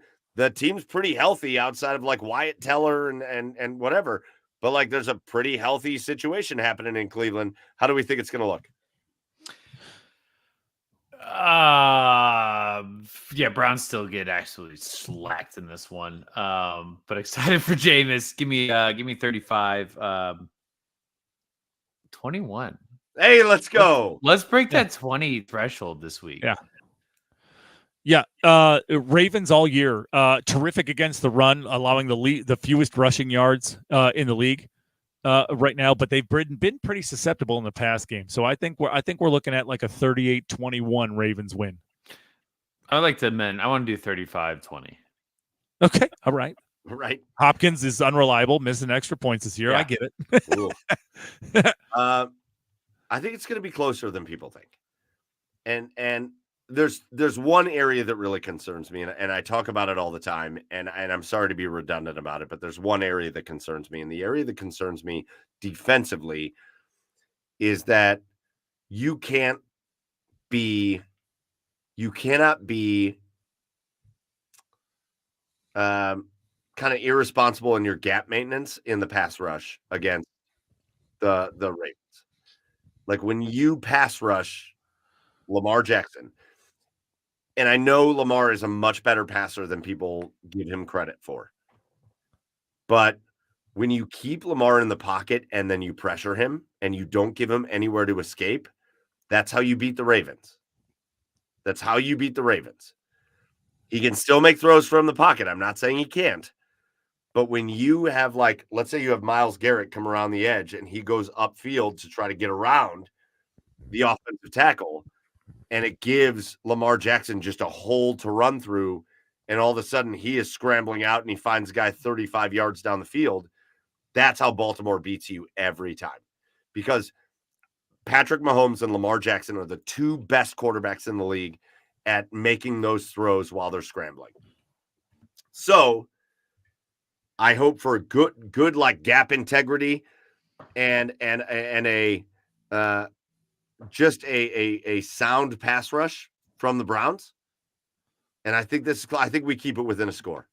I'm going to say 31-24. I think the Ravens win.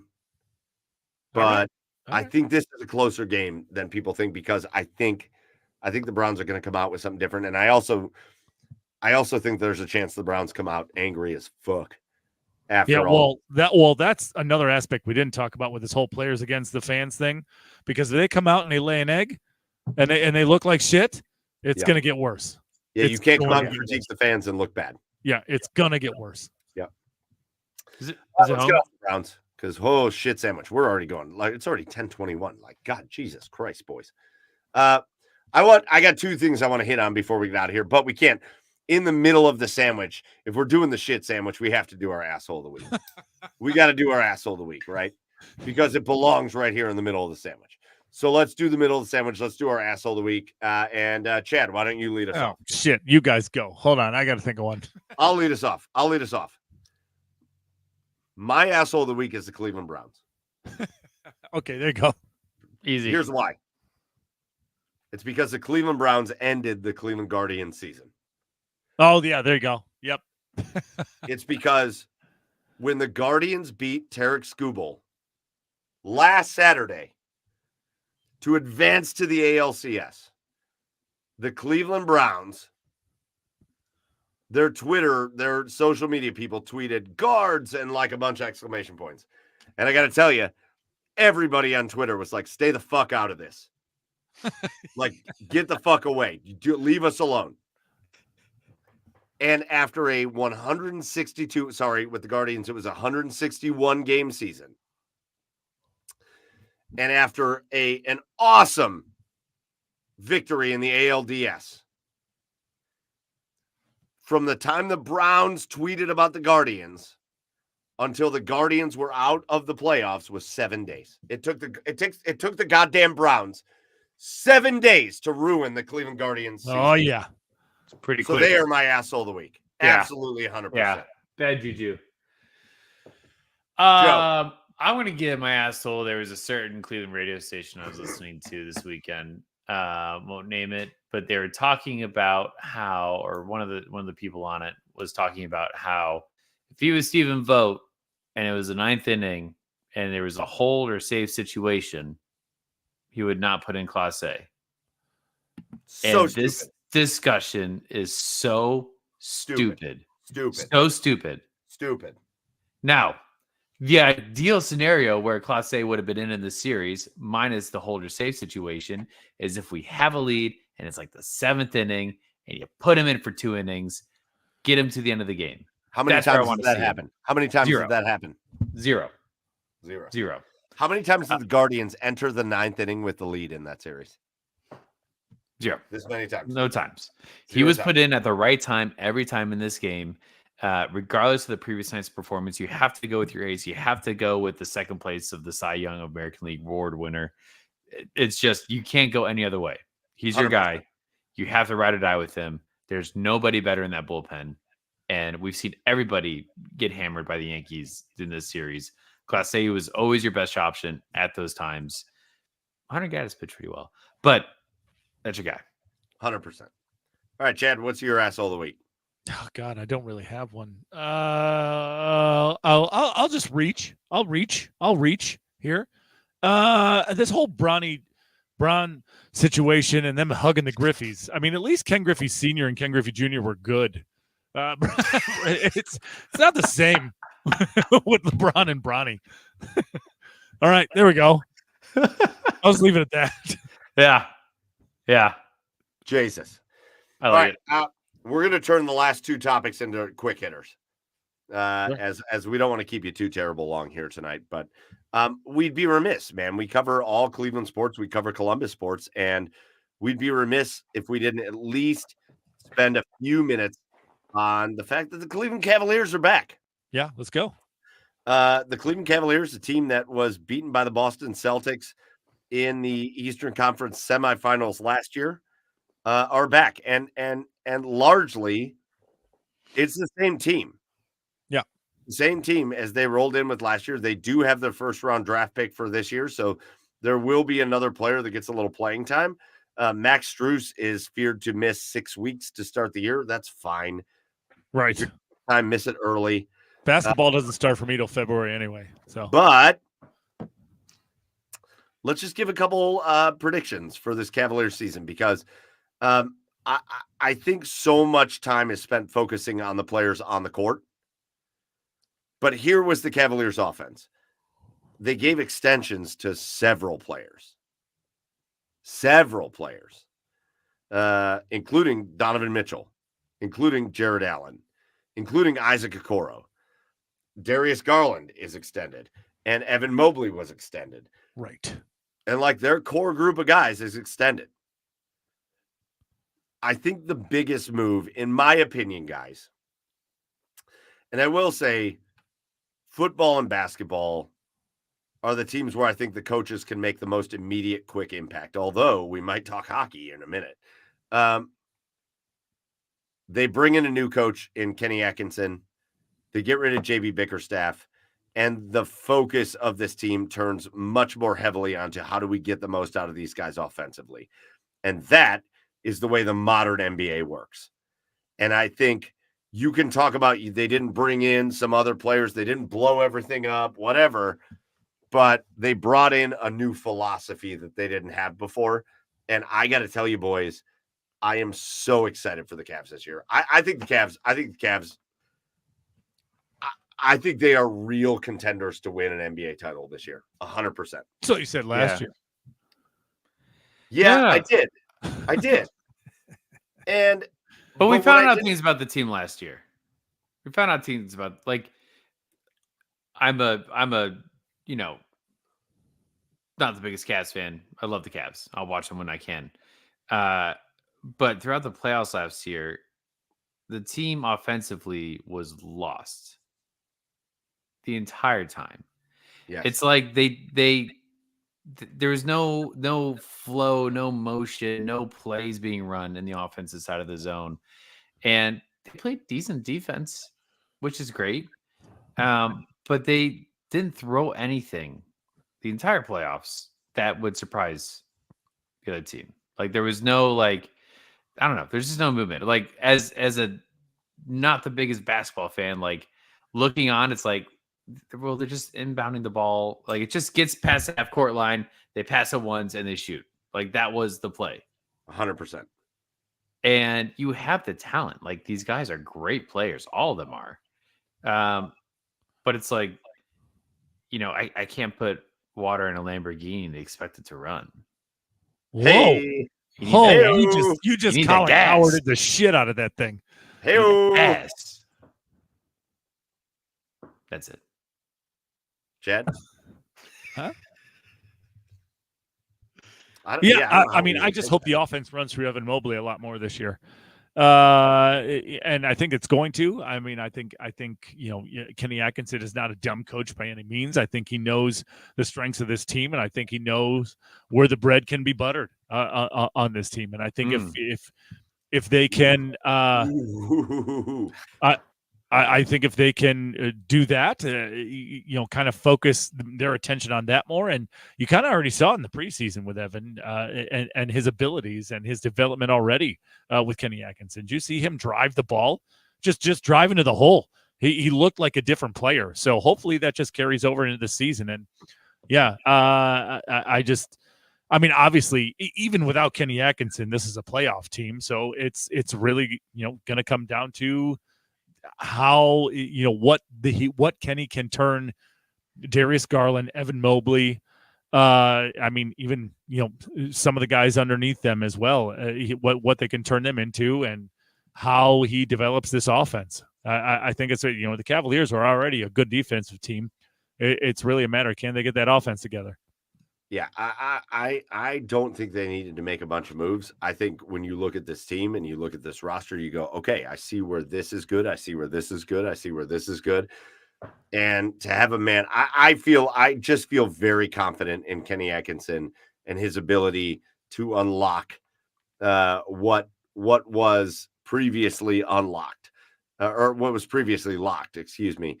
And I see a lot of people coming out and saying things. I think this team is going to push mid 50s to 60 wins. And I think this team is going to push probably the 2 seed in the East. Like, I think you're going to have Boston up there because you can't say that you're not because they're the defending champs. I think you're going to have Boston up there. I think, we'll see about New York. A lot is being made about the trade that they made. Shipping off Julius Randle and bringing in Karl Anthony Towns. I don't know that really dramatically changes the New York Knicks, to be honest. But we'll see how that goes. But I think the Cavaliers are that next team, and they're going to have to fight and battle. But I think having the coach that is going to unlock those guys is a big deal. So I'm really excited for the Cavaliers. They start tomorrow.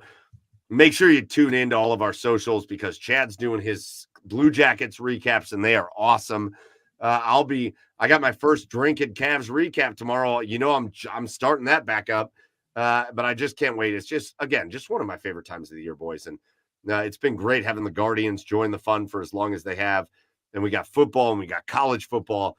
And Chad, I'm gonna let us take just a few minutes, boys, the three of us, to talk about the other sport that we follow incredibly closely, and that is hockey, and that's the Columbus Blue Jackets. And man, oh man. Yeah. I hope we don't have to play Minnesota again for a long time because that's a team that seems to have the number of the Jackets. But otherwise, woof, these Columbus Blue Jackets are out here 3-3 on the season. 2 of the losses are to Minnesota. So 3-1 against everybody that's not Minnesota. These Jackets are playing hard as fuck. Yeah. They are awesome. Yeah, you see the Dean Evison effect already. I mean, you see the old school coach, the discipline coach, the structure coach, the discipline coach, the effect that he has on his team already. This team is playing like a well-oiled machine. They play together. They play for each other, and you're getting contributions from all 4 lines. It's not just your top 6 anymore that you have to worry about. You have depth now. It's guys like Zach Aston Reese. Guys like, Jack Johnson, JVR, James Van Riemsdyk, older guy, but he still has a lot left in the tank. Opens the scoring tonight for the Jackets. And Mike, Joey, Mike. 3 games, we're 6 games into the season, and this is already the 3rd game that the Jackets have scored 6 goals or more. And this is also, you guys, you're muted, Mike. Yes. There you are. What an idiot. And this is also the 3rd game the Jackets have scored 6 goals or more that they haven't let teams back into the game, right? That they've been able to shut teams down and been able to close out games, something you haven't been able to say for the last 3 or 4 years. This is a team, again, it's not a Stanley Cup contender by any means, by any way, shape, or form, but it's a pesky team, and they're going to be tough to beat on a night in and night out basis, and I'm excited to watch the rest of the season. How good of a pickup was Jack Johnson, by the way? Yeah, great. I mean, great. Like solid veteran defender. Like, yeah. Yeah, veteran defender, guy who's been in a Stanley Cup championship locker room. He Yeah. knows he knows how to deal with rookies, how to deal with young guys, how to deal with vets. He knows the deal that goes in the locker room. He just knows how to keep things light. He knows how to keep things serious. He knows how to hold people accountable. And it's just the mix of veterans that they have this year compared to the young guys is way better than it's been the last few years. I just also think I think you just get the effect of Don Waddell, who is a guy that's just been around for a long time. And we loved Yarmo on this podcast. We loved Yarmo. But you bring in Don Waddell, and then he brings in Dean Evison. And if Yarmo has the kryptonite on him, it's the fact that he trusted a little too much in guys that were unproven with a team that, especially last year, that team could have made a little bit of noise last year. Sure. But when you put in, I no disrespect to Pascal Vincent, but when you put in Pascal Vincent and it's his first job, that the toughness wasn't there, the discipline wasn't there, and you can't fault Pascal Vincent. He's trying to figure life out on his own.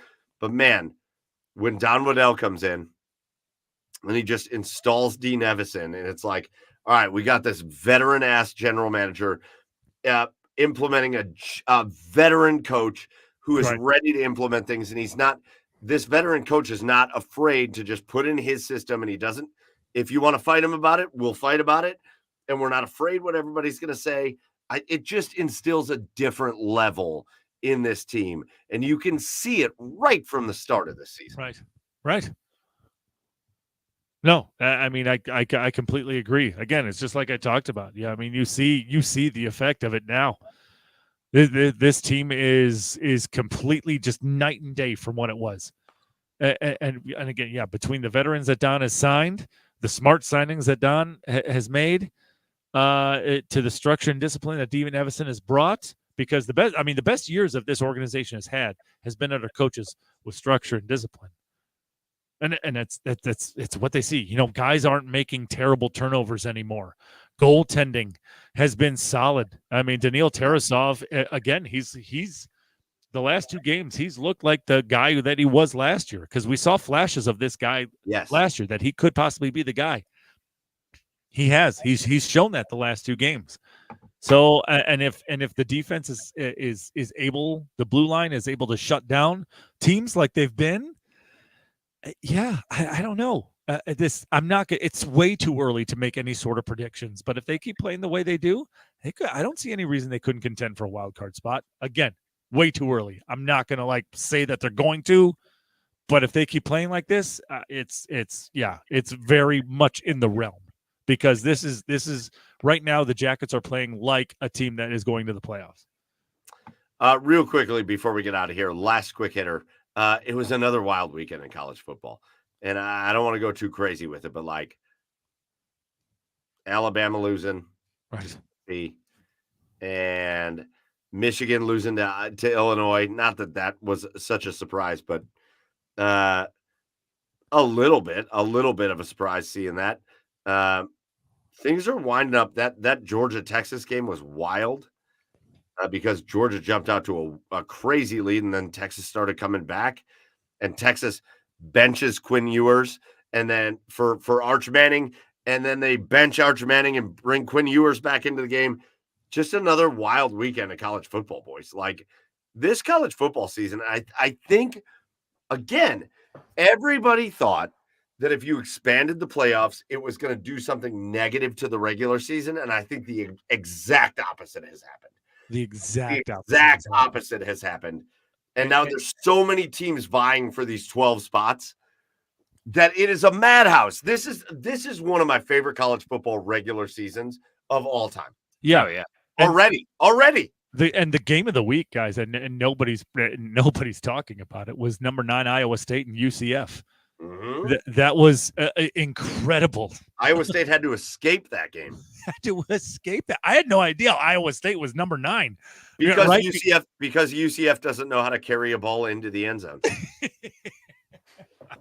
Yeah, I had no idea Iowa State was number 9, but guess what? I've got to pay attention to that now because 12 teams make the playoff. Yeah. So you've got to pay attention to that game now. Oh man, what a weekend, and I can't wait for more. I cannot wait for more.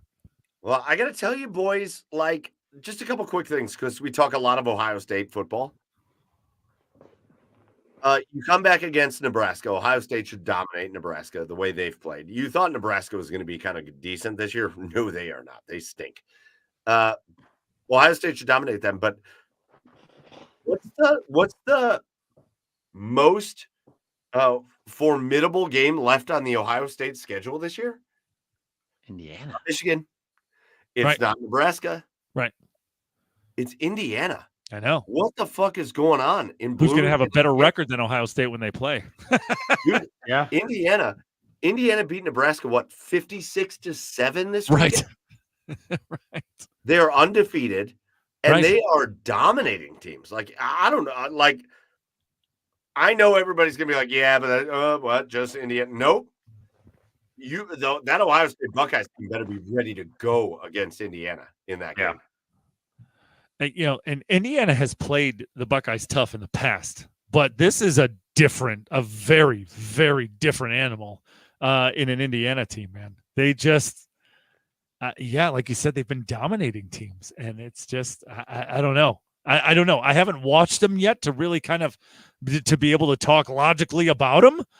But the way they've been playing this year, it's gonna be it's gonna be a good game. It really is. Well, look at Pat Shea asking if we're talking Big Ten, what about Penn State? Listen, the last time we saw Penn State, they were getting their doors blown off by USC, I'm sorry. And then Penn State just made this incredible comeback to beat USC. USC has turned into a nightmare of a program. Right. But right now, the number 3 seed in the whole entire country is Penn State. I got to tell you, though, I don't know. Maybe I'm off base. But I'm more worried about Indiana than I am about Penn State. No, I think so too, because again, Indiana, this is unfamiliar territory for Indiana. And I mean, by the time they get to Ohio State, it's going to be the biggest game of their season. And it's going to be their first measuring stick, right? Because if you look at Indiana's schedule, right, it was Florida International, Western Illinois, UCLA, UNC Charlotte, Maryland, Northwestern, Nebraska. They're home to Washington this week, at Michigan State, home to Michigan, and then they go to Ohio State. So it's really going to be the second to last game of the Indiana season is going to be their actual measuring stick, because a lot of those teams are down this year. I mean, look at Michigan. Michigan is a complete mess this year, a complete mess. At Michigan, Michigan State is decent, Washington is decent, but they're no better than a Nebraska. So No. yeah, you got to think Indiana is going to come into that game, 10-0, 11-0, or whatever it is, to that Ohio State game. They're feeling good about themselves, feeling confident, as they should. So it's going to be a new, different territory for Indiana football. I will say this, boys. Joe, if Ryan Day loses to Michigan this year, bye. Yeah, good later. This year, you got the little streak to Michigan. It has to end this year. Order If it will doesn't- be restored this year. Oh, it's got. I mean, I'm not really worried about it. Michigan's so bad, but if I would if, be really worried if they lose to them, though. but how many? Like all of a sudden they lose to Michigan this year. We're talking about the John Cooper years. Right.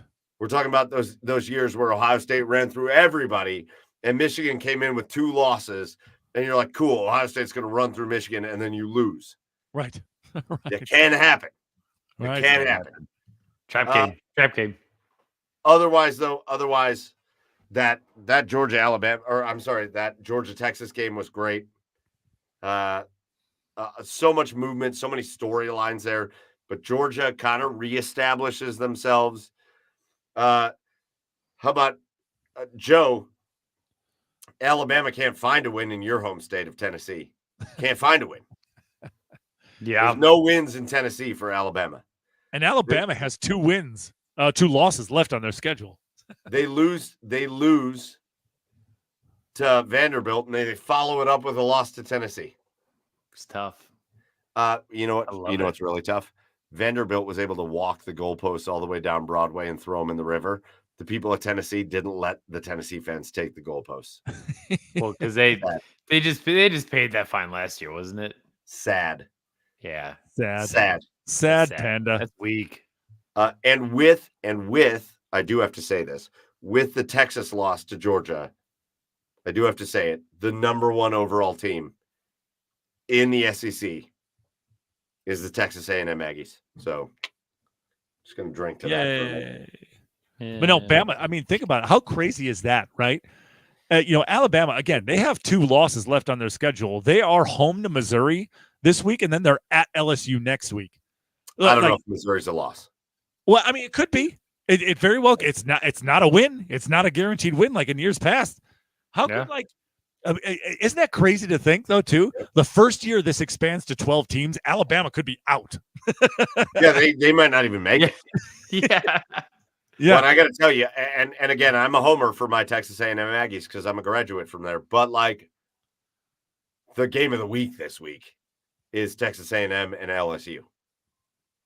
Like, that's going to be wild. Sure. That's going to be a slugfest. What do you mean, number 5 Texas at Vanderbilt? At number 25 Vanderbilt? Hey, listen, Vandy could get another win. I know. Vandy. Don't sleep on Vandy. College football is great. I think it's one of the most enjoyable regular seasons of all time, and that flies in the face of everybody that was like, you can't expand because it'll ruin the regular season. No, it doesn't. No, it doesn't at all. It's made it better. It's made the expansion to 12 teams has made the regular season better because so many more teams have hope. And that is a way better situation than what we've dealt with in the past. So, all right, let's get out of here. We're already way past our normal time, but we've talked about a lot of stuff. We've talked Guardians and their run. We've talked about the Browns and their bullshit. We've talked about the Cavs and the Blue Jackets and college football. And we're going to end things with our cheers of the week, where we just we cheers people. We cheers somebody that deserves a little credit, a little whatever you want to call it. I'm going to give it our cheers of the week. And you know what? I'm going to go first. And I hate to do this, boys, but I feel like I have to. I'm not going to go into all the details, but I'm going to cheers Arnold Palmer's family because of everything that went down with a certain presidential candidate who decided to talk about Arnold Palmer's wiener all week. And then Arnold Palmer's family had a great rebuttal. And I'm not going to go into all of it because it's political, but it was spectacular. And if you didn't see it, just look up Arnold Palmer and a certain orange human and look up the family's response. And it's really, really funny. So I don't want to go all political. I'm not going to do it, but I do think that's my cheer of the week because that's freaking hilarious. Who wants to go next? I'm going to cheers FIU. FIU came out with this Miami Vice themed uniforms tonight and the field. And it was pretty sick. Yeah, I love that. I'm not usually a huge fan of alternative uniforms, but that was sick. All right, FIU getting a little love on the podcast. Joe, finish this off. I got 3 Guardians games / Indians games ingrained into my brain. Game 2 of the LDS, watching the what are they called? The Midges. Watching the Midges swarm Robert Chamberlain. Travis Halfron with a single to score Kenny Lofton in the bottom of the 11th. 1. 2. I don't remember the year. Frankie Lindor. 2017. 2017. Hitting the grand slam on the foul pole. Bam. Right there at the foul pole. Incredible. You were standing at the foul pole. I was touching the foul pole. I felt the bing. I knew that bitch was gone. Game 3 this Friday, game 4 of the ALCS. I I can't overstate how incredible games 3 through 5 were. Like, of any baseball games and stretch of games that I've seen in my life, like those were some of the most entertaining times. But seeing that we were touching a pole. It was a big one too. Oh God, but, Serge. Oh God. Just the back and forth of game 4. Jesus Christ. And just the ups of that game, some downs for sure. But cheers to Bandito for being there for it all. It's a good time. So my cheers goes to Bandito, Guardians bud. And that game, unbelievable. Noel with the home, and that Noel home run was so awesome. And then David Fry walking it off, that was amazing. So that was game 3, but game 4, we lost. Oh, game 4, the game you went to, also a great game. Lots of back and forth. Yeah, but great crowd, great time. That was awesome. All right. That Lindor home one is the loudest decibel rating in a major league stadium since they've recorded that. Although I gotta say, you might want to test the John Kenzie Noel home run because that's got to be close. That's got to be up there. Got to be close.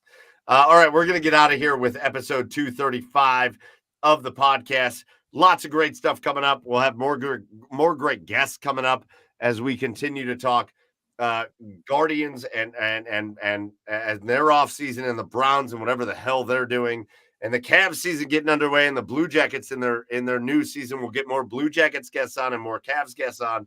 We'll talk about more of that. Hey, listen, I got to throw this out there, Chad. I'm sorry I got to do this, but like, if you're a football fanatic, oh yeah, with me and Chad on WEOL this week, because we've got just one of the best games, Aurora and Highland. You don't want to miss it. I'm throwing it out on the podcast because let's go. It's going to be amazing.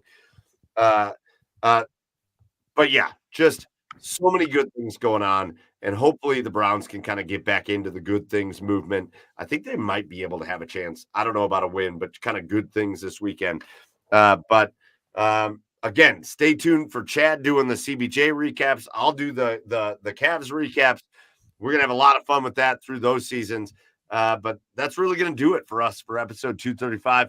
Make sure you are subscribed to the OBR at theobr.com and all of the social media networks. And make sure you are subscribed to the Garage Beers podcast at the Garage Beers on all of the socials. Again, episode 235 in the books for Joey Whalen down in Nashville, Tennessee at Garage Beers Joe. For Chad Meyer over on the east side of Cleveland at Garage Beers Chad, I am Michael Keefe. At Garage Beers. Mike, go follow the show at The Garage Beers on all the socials. And until next week, cheers, everybody.